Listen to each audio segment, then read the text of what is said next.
ಇವಾಗ ನೋಡೋದು ನನ್ಗೆ ಅನ್ಸಿದ್ ನಾನು ಹೇಳ್ದೆ ಯಾಕೋ ಮಾತಾಡೋದು ಮತ್ ಮಧ್ಯ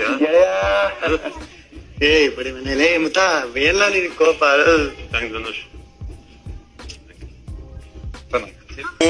ಕೇಳಿಲ್ಲ ನೀನ್ ನೋಡಿಲ್ಲ ಅನ್ಸುತ್ತೆ ಸ್ಟಾರ್ಟಿಂಗ್ ಇಂದ ನಿನ್ ಕೈ ಹಿಡ್ಕೊಂಡು ನಿಂತಿದ್ದೆ ನಾನು ಇನ್ನ ಮುಗಿಸಿರ್ಲಿಲ್ವೋ ಮಾತಾಡಿದವಾಗ ಸ್ಪಂದನ ಇಲ್ಲ ನಾನು ಇನ್ನ ಮುಗಿಸಿರ್ಲಿಲ್ಲ ಸ್ಪಂದನ ಮಾತಾಡ್ತಿದ್ರು ಕಾರಣ ನಾನು ಇನ್ನ ಒಂದ್ ಪಾಯಿಂಟ್ ಇತ್ತು ಇನ್ನೊಂದ್ ಪಾಯಿಂಟ್ ಇದ್ರೆ ಮುಗ್ದೋಗಿತ್ತು ನನ್ನಿಂದು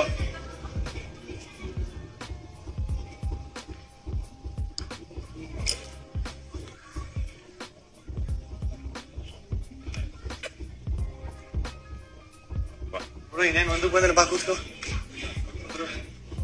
ಬಸ್ ಬಾಣ ಬಂದೆ ಕಾಯ್ತಾ ಇರ್ಬೇಕು ತಕ್ಷಣ ಸ್ಟ್ಯಾಂಡ್ ತಗೋತೀನಿ ಅಂತ ನಿಜವಾಗ್ಲೂ ಮಾತಾಡೋದು ಒಬ್ರು ಕೆಲಸ ಮಾಡೋದು.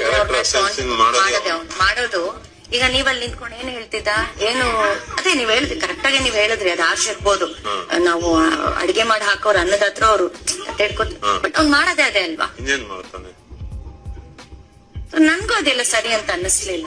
ಯಾರು ಡಿಸರ್ವಿಂಗ್ ಇಲ್ವೋ ಅವ್ರಿಗೆ ಡಿಸರ್ವಿಂಗ್ ಅಂತ ಹೇಳುವಂತದ್ದು ಆಕ್ಚುಲಿ ಮಾತಾಡ್ಸ್ಕೊಂಡು ಹೋಗೋದಲ್ಲ ಅವ್ನ್ ನನ್ನ ಮಾತಾಡ್ಕೊಂಡು ಗೊತ್ತಾಯ್ತು.